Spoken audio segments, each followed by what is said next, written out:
इस वीडियो में हम लोग ज़ैंथैलेस्मा पैल्पेब्रम के बारे में बात करेंगे। ज़ैंथैलेस्मा पैल्पेब्रम को साधारण भाषा में आँख के पास कोलेस्ट्रॉल के डिपोजिशन को भी, कोलेस्ट्रॉल के बैठ जाने को भी बोला जाता है। तो ये एक बहुत ही सामान्य परेशानी है और लेट एजेस में 30-40 के बाद, 50 के बाद काफ़ी लोगों में ये बीमारी देखने को मिलती है। इस बीमारी में पीले रंग के या सफ़ेदी लिए हुए पैचेज आँख के दोनों साइड में, इधर कभी कभी आँख के घेरे हुए नीचे भी और बगल बगल में भी आ जाता है। मतलब सबसे ज़्यादा तो जो आँख का अंदर वाला हिस्सा है वहाँ पर, और कभी कभी नीचे या साइड में भी ये पैचेज आ जाते हैं। तो ये कभी कभी बहुत मोटे मोटे उठे हुए बटन जैसे भी पैचेज हो जाते हैं और इन पैचेज में किसी तरह की कोई दिक्कत नहीं होती है। मरीज को किसी प्रकार का कोई लक्षण नहीं होता है, कोई खुजली नहीं, कोई दर्द नहीं, मतलब किसी प्रकार की कोई तकलीफ नहीं होती है। ये प्योर कॉस्मेटिक प्रॉब्लम होती है। तो ये जो प्रॉब्लम होती है इसमें किसी प्रकार से मरीज को कोई परेशानी नहीं होती है, बस देखने में ही एक खराब लगने वाली बीमारी है। तो नेक्स्ट प्रश्न ये उठता है कि आखिर ये बीमारी होती क्यों है, आखिर इसके होने के पीछे कारण क्या है।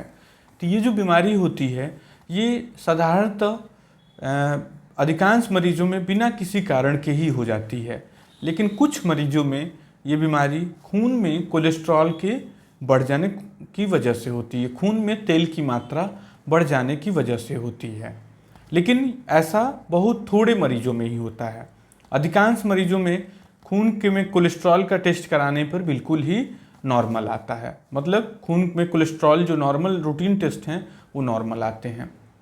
कभी कभी ये देखा गया है कि यदि व्यक्ति को डायबिटीज़ हो, हाइपरटेंशन हो या थायराइड की बीमारी हो तो उन मरीजों में ये बीमारी ज़्यादा देखी गई है जिन लोगों को ये बीमारी ना हो। तो ये बीमारी जो डायबिटीज़ है, थायराइड है या हाइपरटेंशन है, तो ये डायरेक्टली या इनडायरेक्टली इस बीमारी से जुड़ा हुआ है। इसके अलावा बहुत सारी दवाइयाँ जिनसे कि कोलेस्ट्रॉल खून में बढ़ता है वो भी इसके एटियोलॉजी में पाई गई हैं, जैसे स्टीरॉयड्स, रेटिनॉइड्स, प्रोटीएज इनहिबिटर्स।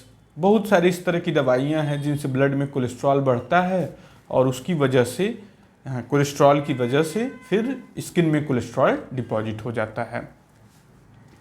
इसका जो डायग्नोसिस होता है बहुत ही सीधा सिंपल होता है, स्ट्रेट फॉरवर्ड डायग्नोसिस होती है। मतलब कि आपका जो डॉक्टर है वो आसानी से देख करके पहचान लेगा। बहुत थोड़े केसेस में ही स्किन बायोप्सी नाम की एक जांच की ज़रूरत पड़ती है, क्योंकि कुछ बीमारियां ऐसी होती हैं जो आंखों पे जमी हुई कोलेस्ट्रॉल को मिमिक कर सकती हैं, मतलब ऐसा ही दिख सकती हैं।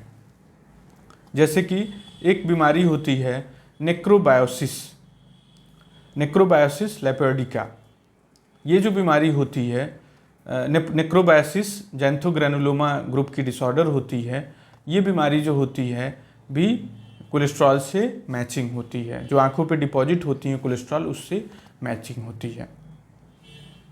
तो ये जो बीमारी होती है इसका एक जो खराब पहलू ये है कि ये बीमारी लोग साधारण बीमारी की तरह से इसको ट्रीट करते हैं, लेकिन जिनको ये बीमारी होती है उनमें बॉडी में दूसरे जगह कोलेस्ट्रॉल डिपोजिशन की वजह से होने वाले प्रॉब्लम की ज़्यादा रिस्क होने की संभावना होती है।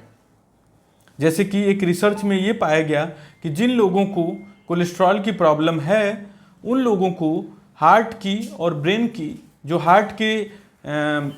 हार्ट अटैक या स्ट्रोक से रिलेटेड बीमारी भी ज़्यादा मात्रा में देखने को मिली है। एक रिसर्च में ये पाया गया।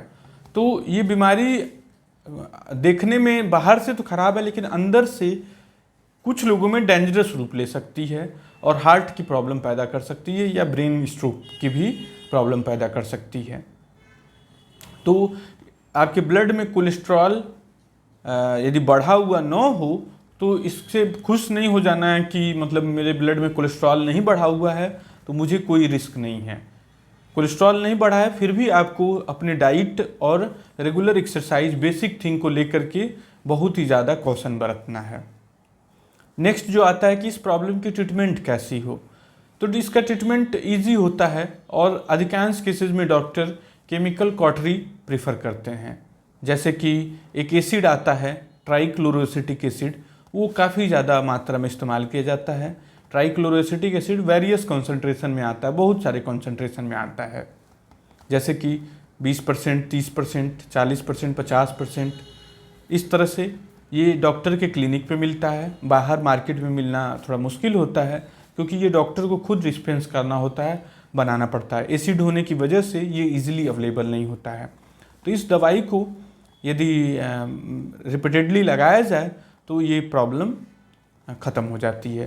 तो एसिड के स्ट्रेंथ पे डिपेंड करेगा कि कितने सेशन में ये प्रॉब्लम ख़त्म होगी। यदि ज़्यादा कॉन्सेंट्रेशन में एसिड लगाया जाएगा तो जल्दी ख़त्म होगी, लेकिन उसमें ये प्रॉब्लम आ सकती है कि माइक्रो स्कारिंग हो सकती है, मतलब थोड़ी सी स्किन वहाँ की सिकुड़ सकती है, देखने में बाद में ख़राब लग सकती है और काला भी पड़ सकती है। यदि कम सेशन में लगाया जाए तो स्किन बिल्कुल ही पहले जैसी एकदम नॉर्मल हो जाती है, लेकिन ज़्यादा सेशन लगाने भी पड़ते हैं दवाई को, मतलब कि हर 3 से 4 हफ्ते पे 4 बार, 6 बार, 8 बार भी लगाना पड़ सकता है यदि कम कॉन्सेंट्रेशन की एसिड लगाई गई तो। इसी तरह से दूसरे केमिकल्स भी लगाए जाते हैं, बाइक्लोरोएसिटिक एसिड, मोनोक्लोरोएसिटिक एसिड, इस तरह के केमिकल्स भी इसके इलाज में लगाए जाते हैं। इसी तरह से अब धीरे धीरे लेज़र भी बहुत ज़्यादा पॉपुलर हो रही है इसके इलाज में, लेकिन लेज़र के साथ माइक्रो स्कारिंग जो स्किन सिकुड़ने की प्रॉब्लम है वो कुछ केसेस में देखा गया है। हालांकि लेज़र बहुत ही सेफ होती है और काफ़ी लोगों को आँख के पास लेज़र का नाम सुनने पे घबराहट महसूस होता है कि आँख के पास लेज़र करने पर आँख के ख़राब होने की दिक्कत होगी, लेकिन अब लेज़र जो हैं वो बहुत ही प्रिसाइज हैं और इससे किसी तरह का आँख के ऊपर कोई नेगेटिव इम्पैक्ट नहीं पाया गया है। इसी तरह से कुछ डॉक्टर्स सर्जरी भी प्रीफर करते हैं, स्पेशली जब निशान मोटे हों और बड़े निशान हो तो उन केसेस में सर्जरी भी प्रीफर की जाती है। तो ये जो भी ट्रीटमेंट बात हुआ है वो ट्रीटमेंट काफ़ी ज़्यादा बेनिफिशियल हैं, लेकिन एक प्रॉब्लम कुछ मरीजों में देखा जाता है कि इसके वापस रिपीट कर जाने का, दोबारा वापस आ जाने का, मतलब बीमारी वापस आ गई।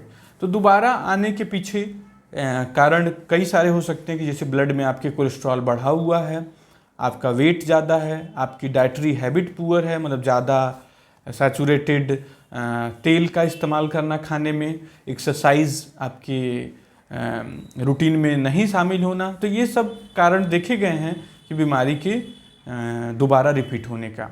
इसी तरह से यदि किसी व्यक्ति का ज़्यादा वेट है तो उनमें भी ज़्यादा चांसेस हैं कि ये बीमारी रिपीट कर जाए। कभी कभी सब कुछ अच्छा करने के बाद भी ये बीमारी रिपीट कर जाती है, तो ऐसी कंडीशन में आपको दोबारा ट्रीटमेंट लेना ही लेना पड़ता है। यदि आपने सारा चीज़ मेंटेन रखा, अच्छा डाइटरी हैबिट रखा, रेगुलर एक्सरसाइज, फ्रूट्स, सब कुछ भी अच्छे से कर रहे हैं, फिर भी यदि बीमारी रिपीट हो गई तो उस कंडीशन में आपको ट्रीटमेंट दोबारा लेना पड़ेगा। कई बार इस चीज़ से लोग परेशान हो करके देसी ट्रीटमेंट यूज़ करने लगते हैं। जैसे रिसेंटली एक पेशेंट प्याज का जूस और लहसुन का पेस्ट उस पर लगा लिया था, जिससे उसकी चमड़ी बिल्कुल ही जल गई थी और आसपास की चमड़ी भी जल गई थी। तो ये सब चीज़ें के चक्कर में ना पड़ें। जो एसिड इसमें यूज़ किया जाता है उसका बहुत ही प्रिसाइज इम्पैक्ट होता है, मतलब जिन स्किन पे बचा के बिल्कुल लगाना होता है ध्यान से, तो जितनी दूर की चमड़ी पे लगाया जाता है उतना ही डैमेज होता है। जो घरेलू ट्रीटमेंट हैं वो काम तो कर सकते हैं, लेकिन उनसे नुकसान भी आने की संभावना होती है। जैसे लहसुन या फिर जो अदरक है या फिर प्याज का पानी है, ये इरिटेंट तो होते हैं, मतलब कि इनसे बेनिफिट तो मिल सकता है लेकिन इनसे साइड इफ़ेक्ट भी आ सकता है। तो इसके चक्कर में बिल्कुल भी नहीं पड़ना है, आपको प्रॉपर इसका ट्रीटमेंट कराना है।